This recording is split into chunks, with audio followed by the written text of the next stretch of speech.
I called my sister a nobody at my Harvard graduation and told her to leave. 3 months later, I walked into her apartment for the first time in years and found something that made my legs give out. She was lying there, and when I saw what was on her bedside table, I realized the horrifying truth about every sacrifice she'd made for me. But let me start from the beginning, because what I discovered that day changed everything I thought I knew about my sister. Welcome, besties. Say hi in the comments and let us know where you're watching from, because I'd love to see how far my story reaches. To my returning besties, if you stop in the middle of the story, you'll have dreams wondering how it ended. So, to avoid this curiosity, ensure you be a part of this story till the end, I promise. You won't regret it. If you enjoy marriage drama and wise lessons, be sure to like the video, subscribe, turn on the notification bell, and share it with someone who'd love it too. It was graduation day at Harvard Medical School in Boston. May 15th, 2021. The sun was shining, champagne was flowing, and I was standing on that stage in my white coat holding my medical degree, feeling like I'd conquered the entire world. My classmates' families were dressed in designer suits and expensive dresses. Professional photographers were everywhere. Parents crying tears of joy, siblings cheering, everyone celebrating these brilliant futures we were about to step into. Then I saw Alina in the back row. My 26-year-old sister was wearing a faded denim jacket I recognized from at least 3 years ago. Her jeans had a stain on the knee. Her hair wasn't styled, just pulled back in a messy ponytail. She looked exhausted, like she'd just finished a night shift somewhere. And surrounded by all these wealthy, polished families, she looked completely out of place. I felt my stomach twist, not with love or gratitude, with embarrassment. After the ceremony, Alina pushed through the crowd of celebrating families to reach me. Maya, her face was lit up with pure joy. Oh my God, I'm so proud of you, my baby sister, the doctor. She threw her arms around me, and I could smell cleaning chemicals on her jacket. Industrial-strength bleach, the kind used in office buildings and hospitals. I pulled back quickly. My study group was watching from 10 feet away. Christina, whose father owned a chain of private hospitals across New England. James, whose mother was a senator. Marcus, whose family had donated an entire wing to the medical school. And here was my sister, looking like she couldn't afford a decent outfit for her own sister's graduation. Thanks for coming, Alina, I said, my voice flat and cold. She didn't notice my tone. She was too busy beaming at me, tears streaming down her face. I wouldn't have missed this for the world. I took the day off work. Well, I had to take it unpaid, but it was worth it. Maya, you did it. You actually did it. Yeah, well, 4 years of medical school tends to lead to graduation. I glanced at Christina, who was watching with barely concealed curiosity. Alina reached into a worn grocery bag and pulled out a small wrapped box. I got you something. I know it's not much, but... I opened it. Inside was a stethoscope. Not just any stethoscope, a Littman cardiology IV, top of the line, the exact model I'd mentioned wanting during one of our brief phone calls months ago. My breath caught. These cost over $300. Alina, where did you get the money for this? I stared at her worn shoes, the sole literally separating from the bottom. You can barely afford to take care of yourself. Something flickered across her face. Pain, maybe, fear. I've been saving up, a little bit each week. I wanted to get you something special for this big day. Saving from what job? You're a waitress, Alina. This costs more than you make in a week. I picked up some extra shifts. Don't worry about it. She was smiling, but her hands were shaking slightly as she closed the box and handed it to me. You're a real doctor now. You deserve real equipment. Christina walked over, champagne flute in hand, her smile bright and completely fake. Maya, we're doing group photos by the fountain in 5 minutes. You have to come. Her eyes slid to Alina, taking in every detail of her appearance. Oh, is this your friend from back home? My sister, I said quietly, shame burning in my chest. Oh, how wonderful. Family is so important on days like this. Christina's voice dripped with condescension. You should definitely bring her for the photos. The more the merrier. I looked at Alina, really looked at her. She'd lost weight since I'd last seen her at Christmas. Her face was thinner, her cheekbones more pronounced. Dark circles shadowed her eyes. When had she started looking so sick? But then I looked at Christina and my other classmates gathering by the fountain, all of them from money, all of them polished and perfect, and something ugly rose up inside me. Alina, I really need to go take photos with my colleagues now. Of course, I'll come with you. I'd love to get a picture of us together on your big day. No, the word came out harder than I intended.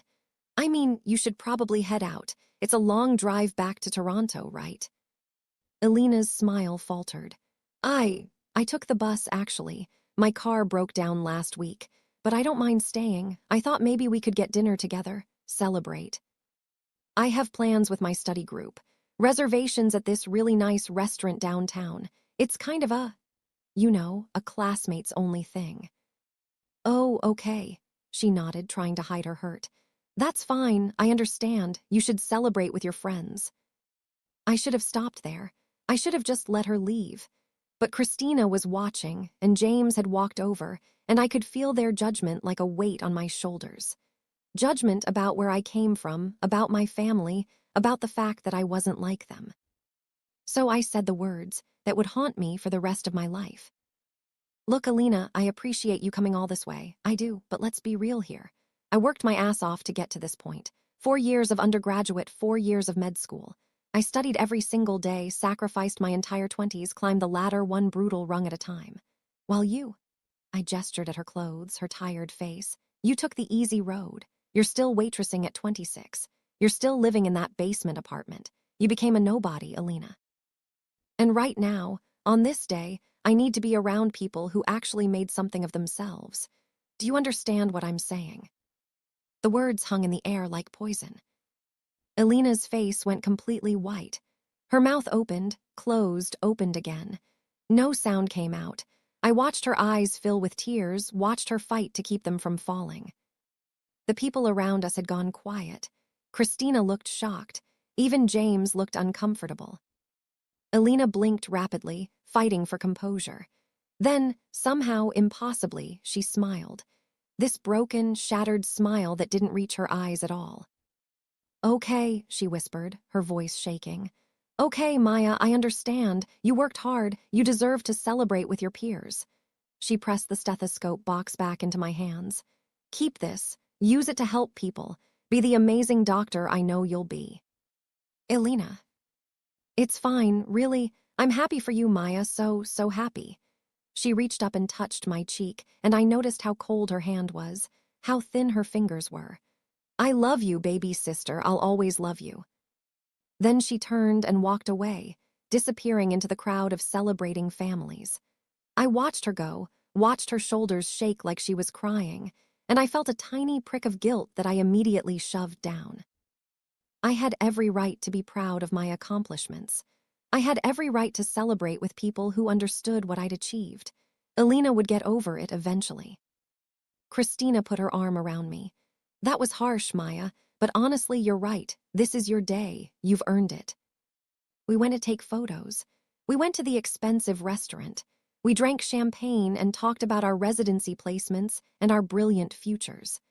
I got accepted into the cardiology program at Toronto General Hospital, one of the most competitive in Canada.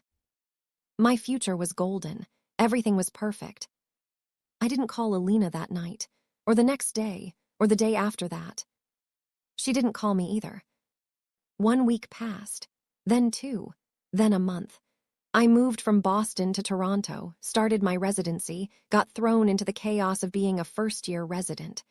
30-hour shifts, demanding attendings, impossible workloads. I told myself I'd call Alina when things settled down. I told myself she was probably still upset and needed space.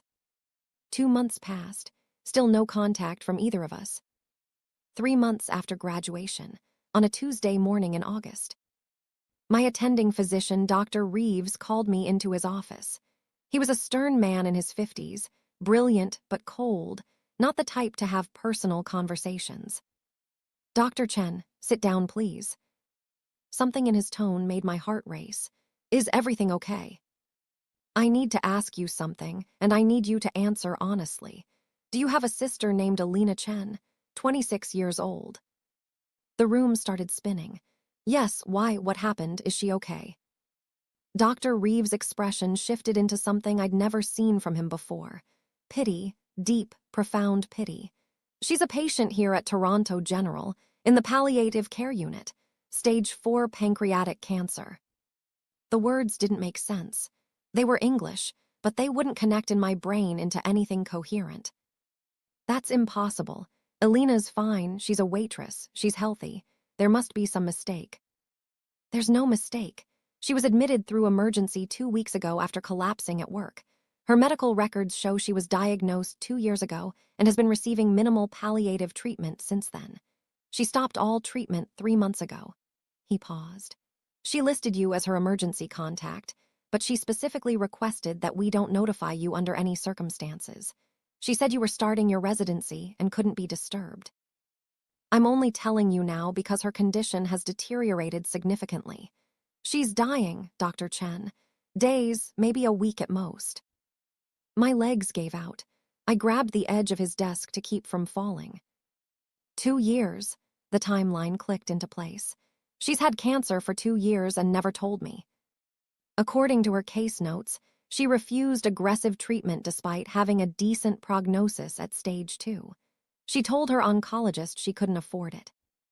Couldn't afford it. The words ricocheted through my skull. My sister had cancer for 2 years, had a chance at survival, and refused treatment because she couldn't afford it. While I was at Harvard, while she was paying my tuition. Where is she? I was already standing, already moving toward the door. 4th floor, palliative care, room 412. But Dr. Chen, you should prepare yourself. She doesn't look like. I didn't hear the rest. I was running. Through the corridors, past nurses who called out confused questions, up the stairs because I couldn't wait for the elevator.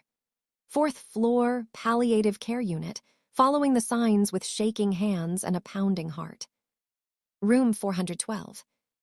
I stopped outside the door, gasping for breath. Through the small window, I could see a figure in the bed. Small, thin, fragile. That couldn't be Alina.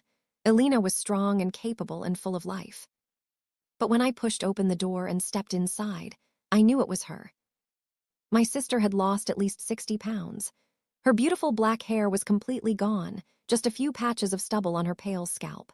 Her skin had a grayish-yellow tint I recognized from my oncology rotation. Jaundice, liver failure. Her cheekbones jutted out sharply, her arms were like sticks, and an IV drip fed into her bruised, collapsed veins. She was dying. My sister was actively dying, and I'd had no idea.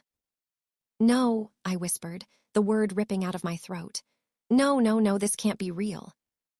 I walked closer on legs that barely held me up, and that's when I saw what was on her bedside table. A journal, black, worn at the edges, stuffed full of papers and notes and what looked like receipts. And on the cover, written in Alina's handwriting, "For Maya, the truth about everything." My hands shook violently as I picked it up. The first page had a message dated 1 week ago. Maya, if you're reading this, it means Dr. Reeves told you despite my wishes. I'm sorry you had to find out this way. I'm sorry for a lot of things, but I'm not sorry for what I did. You need to know the truth now. You need to understand why I made the choices I made. Read this and you'll understand everything. I love you, baby sister. I always have. I always will. Alina. I turned the page with trembling fingers. The first real entry was dated October 3rd, 2019. 2 years ago, right after Mom's funeral. October 3rd, 2019. Went to the doctor today because the stomach pain has been unbearable for weeks.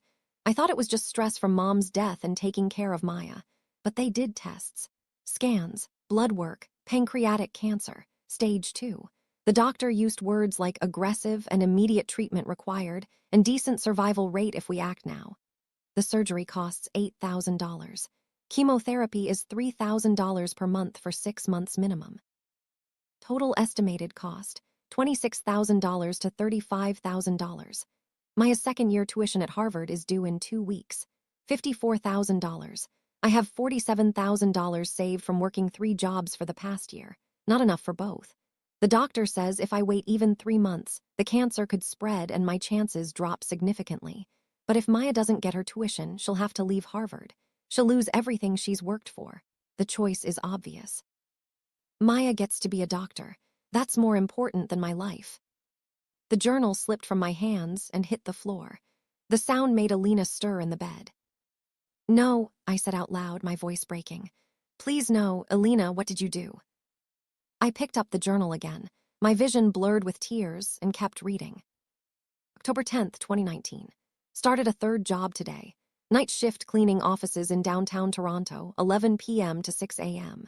The pain is getting worse every day, but I can't afford pain medication and Maya's tuition. So I take Tylenol and push through. Sleep from 6:30 a.m. to 9:30 a.m., then work at the diner from 10 a.m. to 6 p.m., then the warehouse from 7 p.m. to 10 p.m., then the cleaning job. I vomited twice during my shift at the diner today. Told my manager it was food poisoning. Maya called me during my break, stressed about her biochemistry exam. She sounded so worried. I wanted to tell her everything, but I made her laugh instead. Told her a stupid joke about enzymes. She laughed. That sound is worth all of this pain. November 2nd, 2019. Vomited blood this morning. Called the doctor. He said the cancer is progressing and I need to start treatment now or it will spread beyond the pancreas. He practically begged me to come in. But Maya's housing payment is due next week, and I'm $3,000 short. I can wait a little longer, just a little longer. December 15th, 2019. Sold Mom's jewelry today. Her wedding ring, the pearl necklace Grandma gave her, the diamond earrings Dad bought her before he left. Went to 3 different pawn shops to get the best price. Final amount, $12,000. I cried the entire bus ride home. "Mom, I'm sorry, I'm so sorry. But you'd understand. You'd want Maya to succeed. You'd make the same choice I'm making." The jeweler asked why I was selling. I told him I needed the money for medical school. I wasn't lying. Just not my medical school.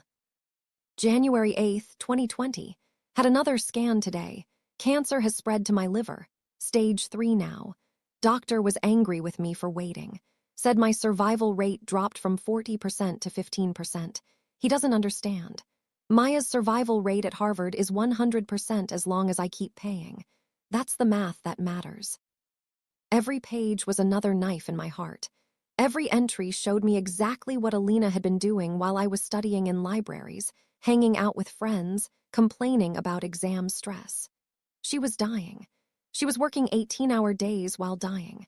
She was selling everything we had left of Mom while dying. Also, I could get my degree. March 20th, 2020. COVID lockdown started. Lost my diner job. But I found another cleaning position at Toronto General Hospital. Night shift, cleaning the oncology ward. The irony isn't lost on me. I'm mopping floors for cancer patients while my own cancer eats me alive. Pay is better, though.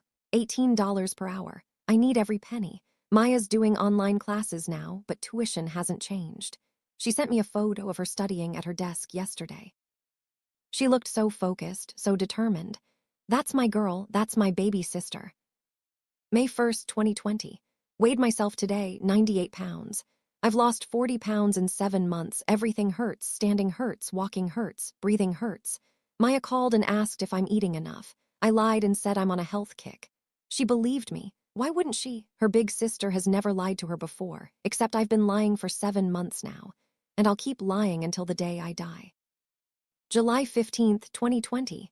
Fainted at work today. Woke up in the break room with my supervisor standing over me. She wanted to call an ambulance. I begged her not to. Ambulance costs $500 minimum. Maya needs textbooks for fall semester. Told my supervisor I skipped breakfast. She made me promise to eat better. Another lie to add to the pile. September 10th, 2020. Sold my car today. 2015 Honda Civic with only 60,000 miles on it. Got $4,500. Maya mentioned in passing that she wanted a specific stethoscope when she graduates. Littman Cardiology IV. She said it's the best one for cardiology, which is what she wants to specialize in. It costs $325. I'm buying it for her. The bus to work takes 2 hours each way now, but it doesn't matter. Nothing matters except making sure Maya has everything she needs. Besties, if your heart is breaking right now, hit that like button and drop a comment. This story gets so much worse before it gets better. I was sobbing so hard I could barely see the pages, but I couldn't stop reading. I had to know everything. I had to understand the full extent of what my sister had done. December 25th, 2020. Christmas. Maya didn't come home this year. She said she was too busy studying for her final exams. I spent the day alone in my apartment, too weak to even go to work. The cancer is in my lungs now, stage 4, terminal. The doctor says 6 months to a year, maybe less. He wants me to start hospice care. But hospice costs money, and Maya has 1 more semester. I'll wait until she graduates. I just need to make it until May. Then I can let go. February 14th, 2021. Maya called today, so excited. She made Dean's List again. I'm so proud I could burst. She asked me to visit her at Harvard for a weekend. I wanted to say yes so badly, but I can barely walk now. I can barely breathe. I told her I'm swamped with work and can't get away. Another lie. The biggest lie, because the truth is I'm dying, and if she saw me now, she'd know immediately. And then she'd drop everything to take care of me, and I can't let that happen. Not when she's so close to finishing. March 1st, 2021. Found out today there was a life insurance policy from Mom, $50,000. It finally came through after all the legal processing. I stared at that check for an hour. With $50,000, I could get real treatment. Clinical trials, experimental therapies. I could maybe, possibly, extend my life by a year or 2. Or I could pay for Maya's final semester at Harvard, her graduation fees, her medical licensing exams, her residency application costs. I could give her a debt-free start to her career. I deposited the entire check into her tuition account. I chose her over me. I will always choose her over me. The journal fell from my hands again. The life insurance money. $50,000 that could have saved her life, and she'd given it all to me. Every single penny. So I could graduate debt-free while she died in poverty. I looked at my sister lying in that hospital bed, her chest rising and falling in shallow, labored breaths, and I wanted to scream. I wanted to shake her awake and demand to know why she'd done this, why she'd valued my dreams more than her own life. But I knew why. The journal had made it clear, because she loved me. Because after Mom died when I was 12 and she was 19, Alina had become my mother. And mothers sacrifice everything for their children. I picked up the journal again with shaking hands and forced myself to keep reading. The worst entries were still to come. April 20th, 2021. Can barely get out of bed now. The pain is indescribable. But I dragged myself to work because Maya's graduation is in 3 weeks and I need money for a bus ticket to Boston. It costs $85 round trip. I have $40. I'll figure it out. I have to be there. I have to see her walk across that stage. That's the only thing keeping me alive right now. May 10th, 2021. Got the bus ticket. Had to skip meals for a week to afford it, but I did it. 5 days until graduation.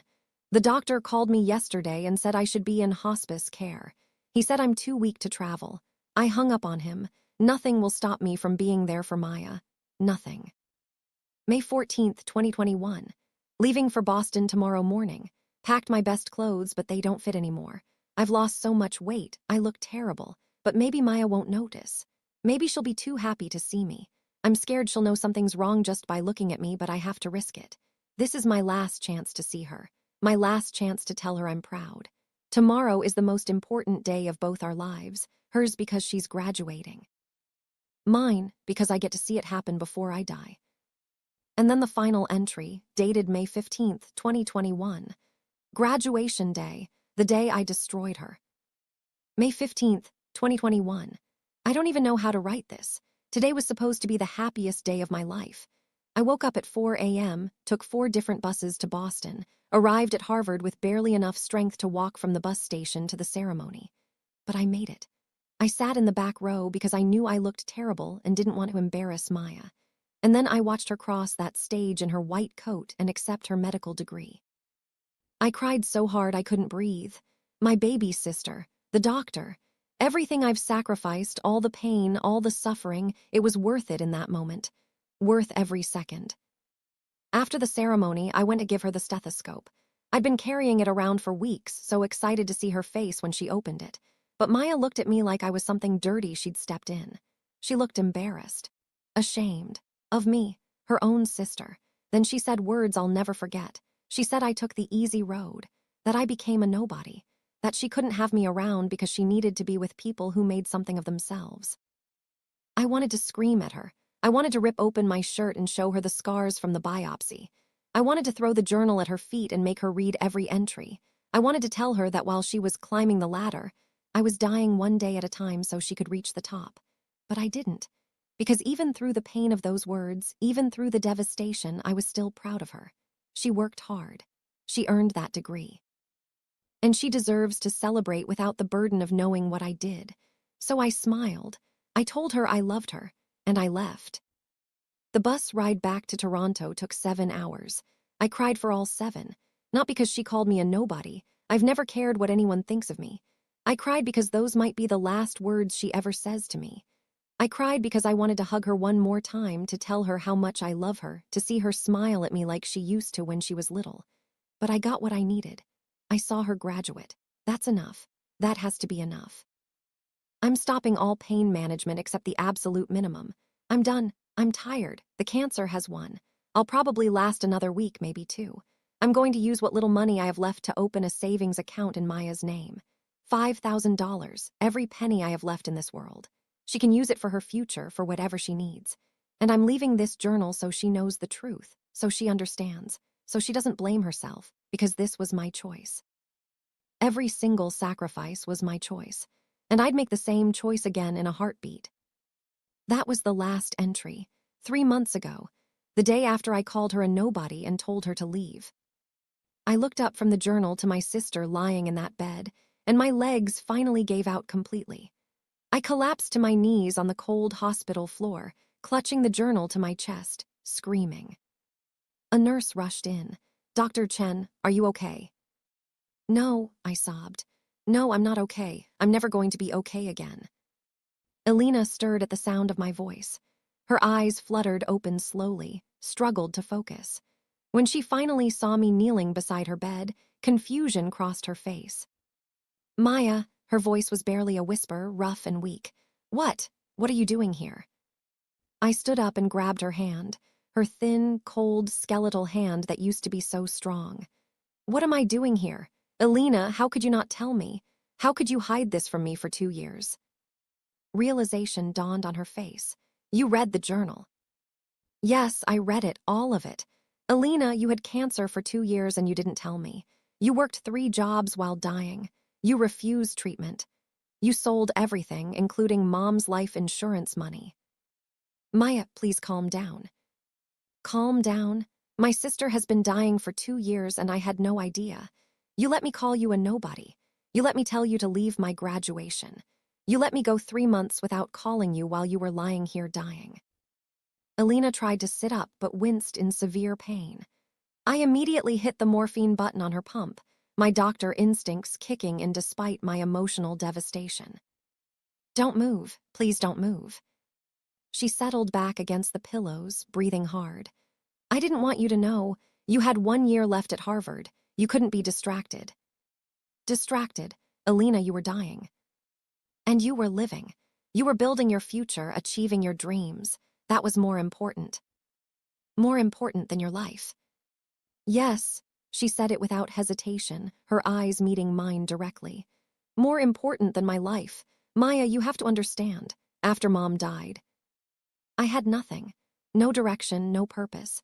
I was just a 19-year-old kid working random jobs, trying to figure out how to take care of a 12-year-old sister. But then I realized you were my purpose. Raising you, supporting you, helping you achieve everything Mom wanted for you. That became my reason for existing. And when I got the cancer diagnosis, the choice was simple. My life for your future. Easy decision. It shouldn't have been your decision to make alone.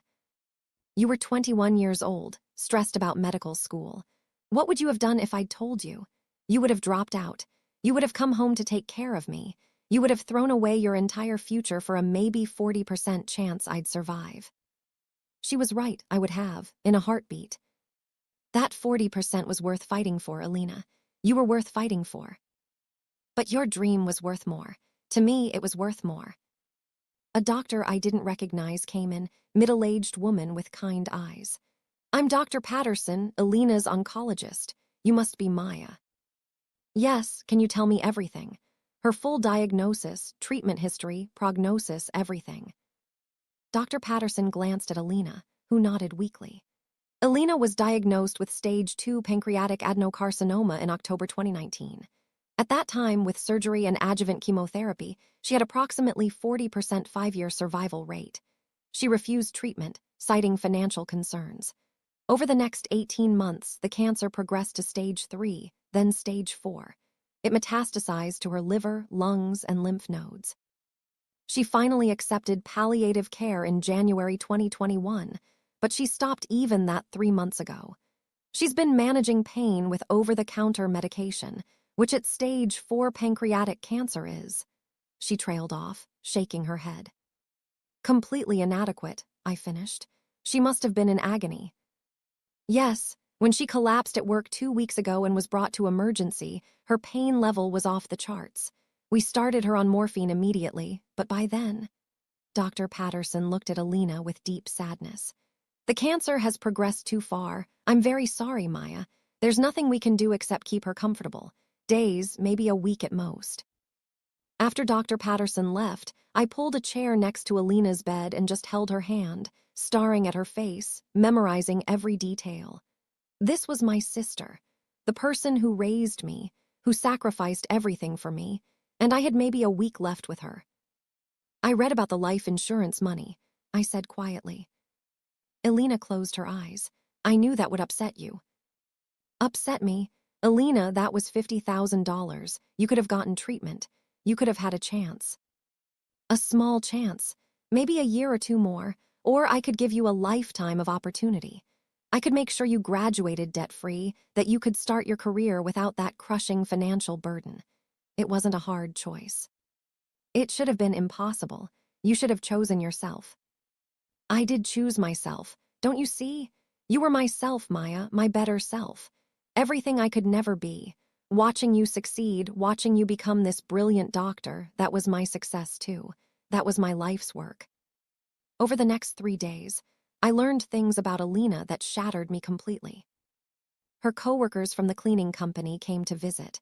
A woman named Patricia told me Alina would sometimes collapse in the bathroom during our shifts. We'd hear her crying, throwing up. We'd beg her to go home to see a doctor. She'd always say she was fine, just tired. We had no idea she was dying, if we'd known. Mr. Patel, her landlord, came with flowers. He was crying. "Your sister was the best tenant I ever had in 40 years of being a landlord. Never complained, always paid rent on time even though I knew she was struggling. She fainted twice in the apartment. Twice I found her unconscious and wanted to call 911. Both times she begged me not to. She said she couldn't afford it. I thought she was just being stubborn. I didn't know." His voice broke. "I should have called anyway. I should have forced her to get help." Sarah from the diner came. "Alina talked about you constantly. She'd show everyone pictures of you at Harvard. Tell us about your grades, your achievements. She'd cry in the bathroom during breaks sometimes, and I thought it was because she missed you. I never imagined she was dying. She was so good at hiding it."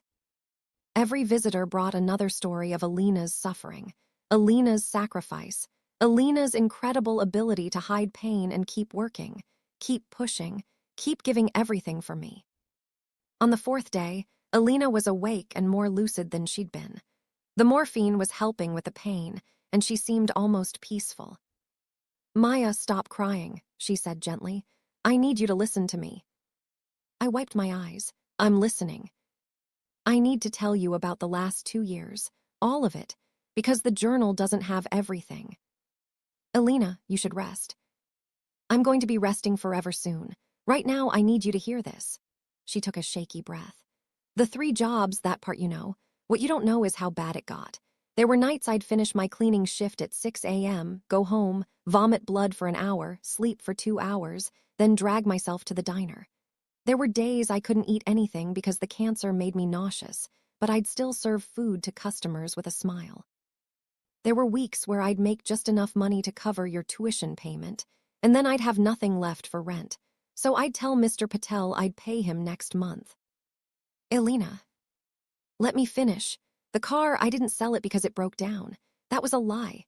I sold it because you mentioned the stethoscope and I wanted to get it for you. I wanted you to have the best equipment. The jewelry, God, selling Mom's wedding ring was the hardest thing I've ever done. I sat in that pawn shop for an hour, just holding it, remembering Mom wearing it. But you needed money for housing, and I made the choice. She coughed, and I helped her take a sip of water. The worst part wasn't the physical pain, Maya. The worst part was lying to you. Every time you called, excited about school or stressed about exams, and I'd pretend everything was fine. Every time you asked if I was eating enough, if I was taking care of myself, and I'd lie right to your face. I hated lying to you, but I loved you more than I hated the lies. You shouldn't have had to make that choice. But I did make it, and I'd make it again. She squeezed my hand weakly. That day at graduation, Maya, I need you to know something. When you called me a nobody, when you told me to leave, it hurt. I won't lie about that. It hurt more than the cancer ever did. But even in that moment, even hearing those words, I was still proud of you, because you'd made it. You'd climbed that ladder I could never climb. You'd become everything I wanted you to be. I'm so sorry, I sobbed. I'm so sorry for those words. I'm sorry for being so selfish and blind. I'm sorry I didn't see what you were doing. I'm sorry I didn't visit more, didn't call more, didn't pay attention. Stop apologizing.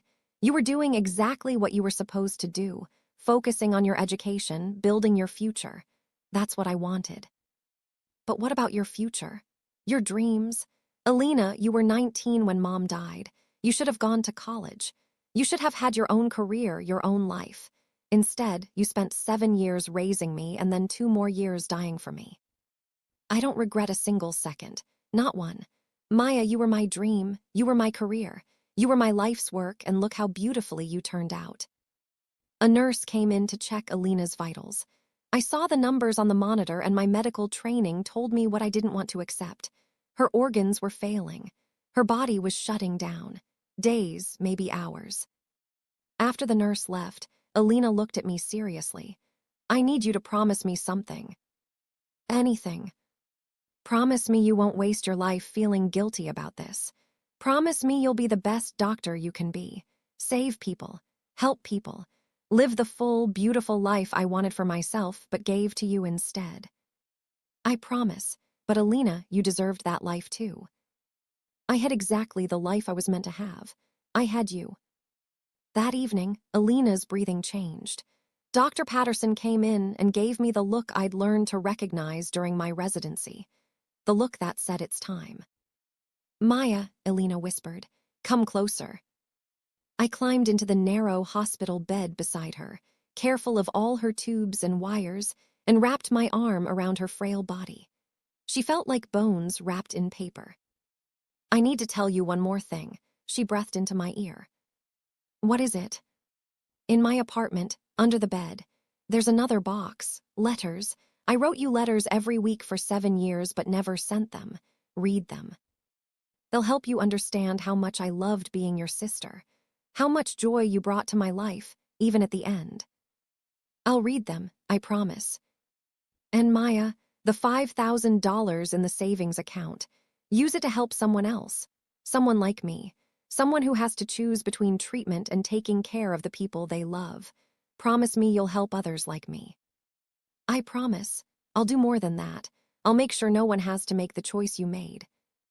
Alina smiled, her eyes already looking distant. That's my girl, always thinking bigger, always wanting to save the world. I learn from the best. I love you, baby sister. I love you so much. Tell me you know that. Tell me you'll never forget that. I know, Alina. I'll never forget. I love you too. You're my hero. You're the strongest, bravest person I've ever known. Not brave, just a big sister. That's all I ever was. Just a big sister who loved her baby sister more than anything in the world. Her breathing got shallower. The gaps between breaths got longer. I held her tighter, my tears falling onto her hospital gown. Thank you, I whispered. Thank you for everything. Thank you for raising me. Thank you for sacrificing everything. Thank you for loving me that much. I'm going to make you proud, Alina. I swear I'm going to make every sacrifice worth it. Alina took one more shallow breath. Already proud. Those were her last words. Alina Chen, 26 years old, took one final breath and then went still in my arms. The monitors began their flatline alarm, but I waved away the nurses who rushed in. "She's gone," I said quietly. "Let her rest." They turned off the machines, and the room fell into silence. I stayed in that bed, holding my sister's body, crying until I had nothing left. She should have had 60 more years. She should have had a husband, children, a career, adventures, everything. But she'd given it all away for me. The funeral was small but meaningful. Alina didn't have many friends because she'd spent every waking moment working. But the people who came had powerful stories. Her night shift supervisor from the cleaning company stood up. "Alina Chen cleaned our offices for 2 years. She never missed a shift, never complained, always did excellent work. What we didn't know was that she was dying the entire time. She was in stage 4 cancer, working 8-hour night shifts, lifting heavy equipment, scrubbing floors. I can't imagine the pain she must have been in. I can't imagine the strength it took. She was a warrior." Patricia, her coworker, spoke next. "I worked alongside Alina for 18 months. We'd talk during breaks. She told me about her baby sister who was going to be a doctor. She was so proud. She'd show me pictures on her phone, Maya at Harvard, Maya in the library, Maya with her study group. She never once mentioned she was sick. She never asked for help. She just gave everything. I've never met anyone like her." Dr. Patterson spoke about treating Alina. "In 40 years of oncology, I've seen thousands of cancer patients. I've seen people fight. I've seen people give up. I've seen every possible reaction to terminal diagnosis. But I've never seen anything like Alina. She refused treatment that could have saved her life because she was paying for her sister's medical school. When I told her she was killing herself, she said, 'My sister is going to save lives. That's more important than mine.'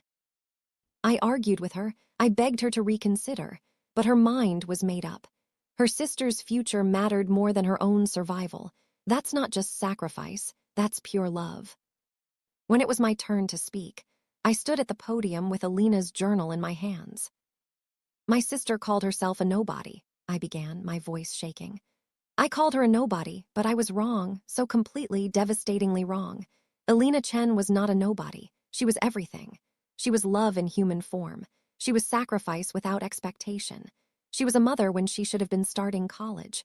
She was a provider when she should have been building her own career. She was a hero when the world didn't even notice." I opened the journal to a random page and read aloud. "December 25th, 2020. Christmas. Maya didn't come home this year. She said she was too busy studying. I spent the day alone in my apartment, too weak to work. The cancer is in my lungs now, terminal, but I'm not sad, because Maya is 1 semester away from graduating, and that's all that matters. Her success is my Christmas gift." My voice broke. While I was at Harvard complaining about studying over Christmas break, my sister was dying alone in a basement apartment, celebrating my success. While I was worried about organic chemistry exams, she was selling our mother's wedding ring to pay for my textbooks. While I was building my future, she was sacrificing hers. I looked out at the small crowd. The last words I said to Alina before she died were at my graduation. I told her she took the easy road. I told her she became a nobody. I told her I needed to be around people who made something of themselves.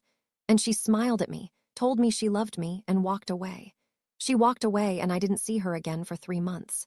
3 months during which she stopped taking pain medication to save money for me. 3 months during which she was dying completely alone because she didn't want to distract me from my residency. Tears streamed down my face.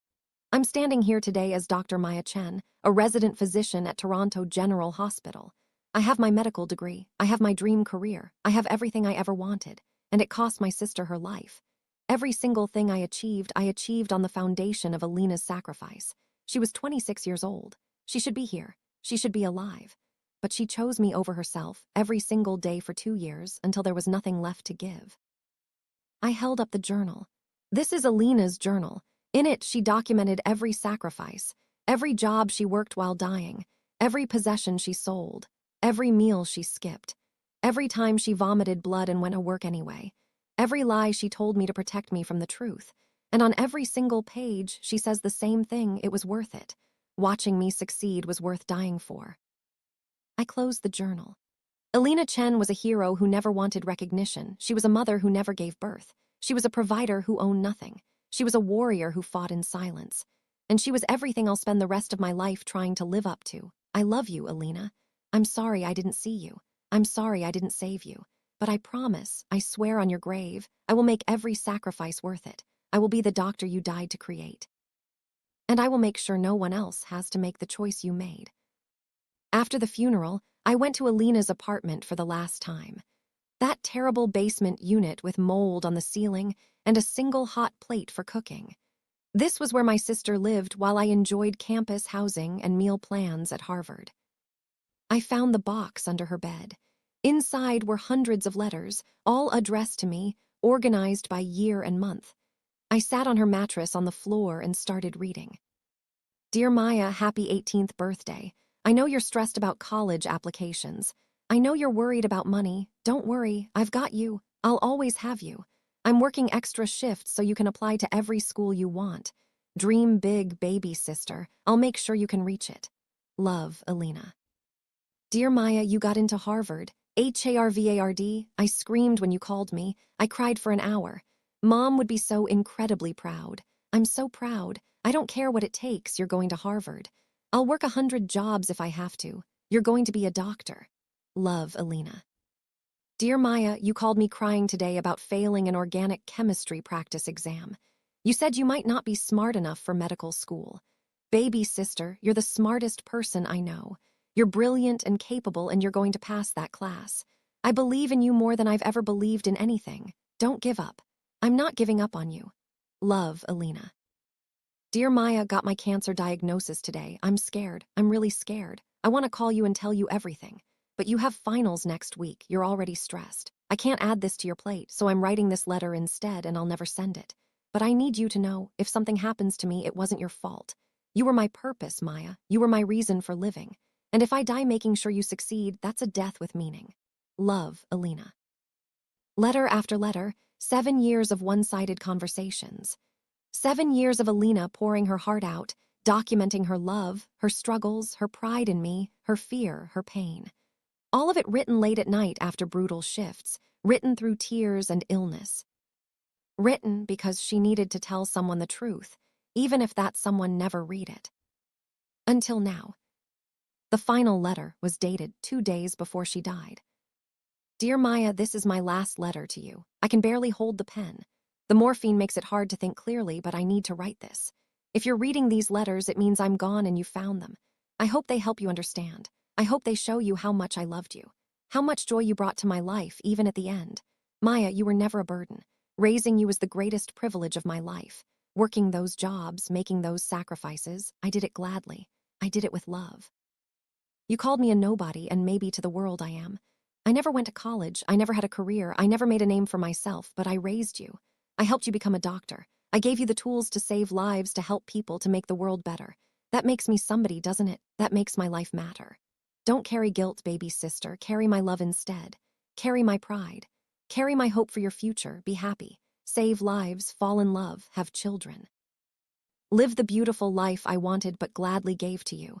And know that wherever I am, I'm smiling, because my baby sister made it. You made it, Maya. And that makes everything, every moment of pain, every sacrifice, every struggle, completely worth it.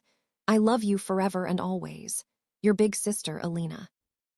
I sat on that dirty floor in that terrible apartment and cried for hours.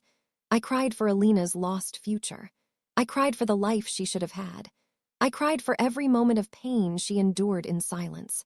I cried for the 2 years she spent dying alone so I could live my dream. And then I made a decision. 3 months after Alina's funeral, I announced to Toronto General Hospital that I was changing my specialization from cardiology to oncology. My colleagues were shocked. Cardiology was prestigious, high-paying, exactly what I'd been working toward. Why would you switch now? Dr. Reeves asked me. Because my sister died of pancreatic cancer while I was becoming a cardiologist. She died because she couldn't afford treatment. She chose my education over her survival. I'm switching to oncology so I can save the people Alina couldn't save. The people who have to make impossible choices between treatment and taking care of their families. I also established the Alina Chen Foundation for cancer patients. Every dollar I earned beyond my basic living expenses went into the foundation. We provided financial assistance to cancer patients who couldn't afford treatment, especially those with dependents counting on them. The foundation started small. In the first year, we helped 12 people, but word spread. Donations came in. Other doctors, nurses, people who'd lost family members to cancer because they couldn't afford treatment, they all contributed. By year 3, we'd helped over 100 people. By year 5, over 300. We covered treatment costs, living expenses, childcare, whatever was needed so cancer patients could focus on surviving instead of choosing between treatment and supporting their families. Besties, if Alina's story is touching your heart, drop a comment and share this video. Her sacrifice needs to be remembered. Every patient I helped, I told them about Alina, about the sister who worked 3 jobs while dying, about the hero who gave everything without expecting recognition, about the choice she made and why I created this foundation to make sure no one else had to make it. One of my patients was a 24-year-old woman named Jennifer. Stage 2 pancreatic cancer, just like Alina started with. She had a younger brother in college, and when I told her she needed immediate treatment, she said the words that shattered me. "I can't afford it right now. My brother's tuition is due next month. I'll start treatment after I get him through this semester." I saw Alina in her eyes, that same stubborn love, that same willingness to die so someone else could succeed. "No," I said firmly, grabbing her hand. "You're not waiting.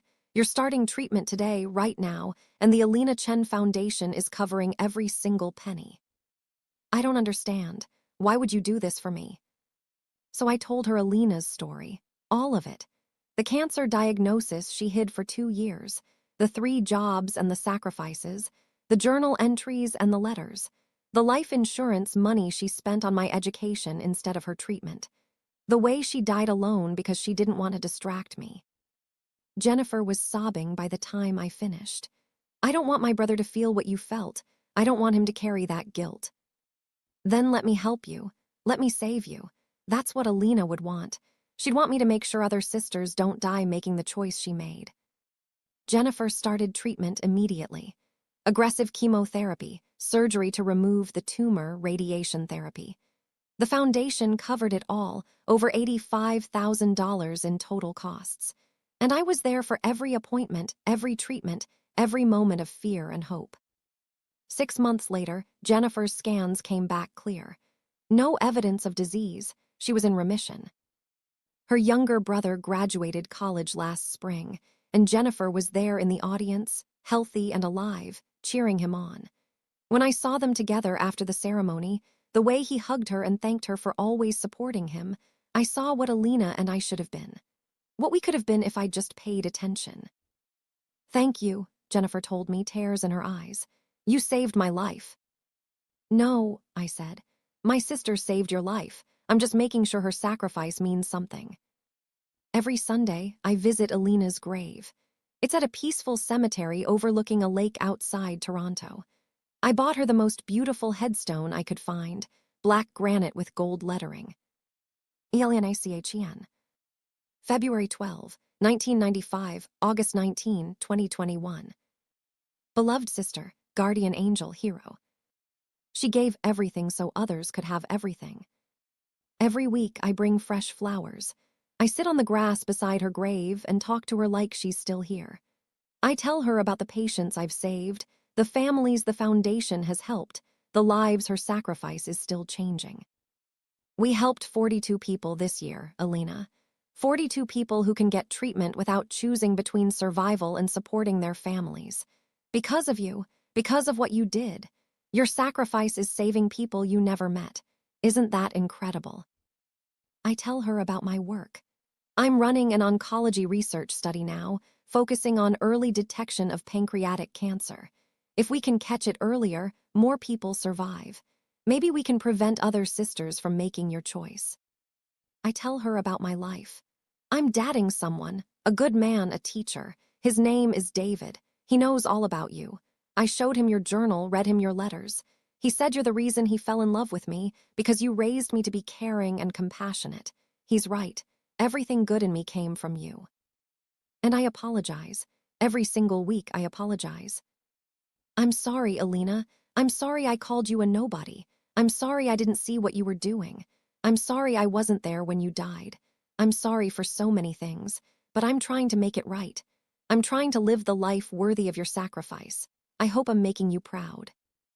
The stethoscope Alina gave me at graduation, the one she sold her car to buy, I still use it every single day. It's 7 years old now, worn and scratched, the tubing cracked. My colleagues tell me constantly that I should replace it. I never will. Because every time I put that stethoscope around my neck, I feel Alina with me. Every time I press it against a patient's chest and listen to their heartbeat, I hear her voice. Be the amazing doctor I know you'll be. Last month, the hospital invited me to speak at a medical ethics conference about patient financial barriers to care. I stood on that stage and held up Alina's journal. This is my sister's journal. In it, she documented 2 years of dying while working 3 jobs to pay for my medical school. She had a 40% chance of survival with treatment. She refused treatment because she couldn't afford both cancer care and my education. She chose me, and she died at 26 years old. I open to a random page and read aloud. January 8th, 2020. Doctor says my survival rate dropped from 40% to 15% because I waited too long. He doesn't understand. Maya's survival rate at Harvard is 100% as long as I keep paying. That's the math that matters. The room was silent. Some doctors were crying. My sister died because healthcare in our system often forces impossible choices. Treatment or rent, medication or food, survival or supporting your family. These choices are cruel. They're unnecessary, and they're killing people like Alina every single day. I held up the journal higher. This is why I became an oncologist. This is why I started the Alina Chen Foundation. This is why I fight for every single patient who walks into my office and says they can't afford treatment. Because maybe I can't bring Alina back, but I can make sure other Alinas survive. Other sisters, other mothers, other heroes who love someone more than they love themselves. The speech went viral. News outlets picked it up. Suddenly, Alina's story was everywhere. People donated to the foundation. Cancer survivors reached out with their own stories of impossible choices. Families thanked me for giving voice to their struggles. And I realized, Alina's sacrifice didn't just save me. It sparked a movement. It changed how people think about healthcare access, about the real cost of treatment, about the heroes who die quietly while the world doesn't notice. 3 months ago, I got a letter from a woman in Vancouver. Her name was Susan, 43 years old, mother of 2 teenagers. Stage 3 breast cancer. She'd been delaying treatment because she couldn't afford it and her mortgage. I read about your sister, she wrote. About Alina and what she did for you. I was planning to do the same thing, wait on treatment until my kids finish high school. But then I read that Alina didn't want anyone else to make her choice. I called the Alina Chen Foundation, and they're covering my treatment. Dr. Chen, your sister saved my life. She died 7 years ago, and she saved my life today. I just wanted you to know that. I wanted you to know her sacrifice is still saving people. I cried when I read that letter. I cried because Susan was right. Alina was still saving lives. Her love was still rippling out into the world, touching people she never met, giving them the gift she didn't give herself, the chance to live. That's Alina's real legacy, not the medical degree she bought me, not the foundation that bears her name. Her legacy is every person who chooses survival because they don't have to choose between treatment and loving their family. Her legacy is every sister who gets to grow old, every mother who gets to see her children graduate, every hero who doesn't have to die alone to prove their love. Last week, I did something I've been planning for 2 years. I published Alina's journal. With permission from her oncologist, her former employers, everyone who knew her, I turned her journal into a book titled The Price of Love, One Sister's Ultimate Sacrifice. Every penny of profit goes to the Alina Chen Foundation. The book is already climbing bestseller lists. People are reading Alina's words, understanding her choices, sharing her story. The nobody my sister thought she was is becoming known to millions. Because she wasn't a nobody. She never was. Alina Chen was a hero who saved my life at the cost of her own. She was love personified. She was everything beautiful about humanity, selfless, generous, fiercely protective of the people she loved. And even though she's been gone for 7 years, even though I never got to tell her thank you properly, even though my last words to her were cruel and heartless, I know the truth now. Alina knew I loved her, even when I called her a nobody, even when I told her to leave, even when I went 3 months without calling. She knew, because love like hers, unconditional, sacrificial, eternal, doesn't need words, it just is. I'm 32 years old now, a successful oncologist, director of the Alina Chen Foundation, author of a best-selling book, engaged to a wonderful man, living the exact life Alina wanted for me. And every single morning when I wake up, the first thing I do is thank her. Thank you, Alina, for raising me when you should have been living your own life. Thank you for the 3 jobs and the sleepless nights. Thank you for Mom's jewelry and your car and the life insurance money. Thank you for choosing me over yourself every single day until there was nothing left to give. Thank you for being my sister, my mother, my hero. You called yourself a nobody, but you were my everything. You still are, you always will be. And I promise, Alina, I swear on your grave, on your journal, on every letter you wrote, I will spend the rest of my life making sure your sacrifice mattered, making sure other sisters survive, making sure your love keeps rippling out into the world, saving people you never met, touching lives you never knew. You wanted me to be a doctor who helps people. I'm doing that, Alina. Every single day I'm helping people because of you, because you gave me this chance, because you loved me that much. I hope wherever you are, you're finally resting. I hope you're free from pain. I hope you know that the nobody you thought you were became somebody to millions. I hope you're proud. Because I'm proud of you, Alina, so incredibly proud. You were the strongest person I ever knew, the bravest, the most loving. You were my hero, and you always will be. Thank you for listening to Alina's story, besties. Thank you for staying until the end. Now I need you to do something for me. If you don't like this video, comment, share, and subscribe. It means you're Team Maya from the beginning, the selfish, ungrateful version who called her dying sister a nobody. I know that's not who you are. I know you see the hero Alina was. So hit that like button for Alina. Drop a comment sharing a time someone sacrificed for you, or tell me what this story meant to you. Subscribe to this channel so you never miss stories that remind us what really matters in life. And please share this video with someone who needs to hear it. Someone who's taking a hero for granted, or someone who's being a hero and needs to know they're seen. Together, we can make sure no more Alinas die thinking they're nobodies, because they're not. They're everything. I'll see you in the next story, besties. And remember, tell the people who sacrifice for you that you see them. Tell them today. Tell them now. Don't wait until it's too late like I did. Because I promise you, you'll regret it for the rest of your life.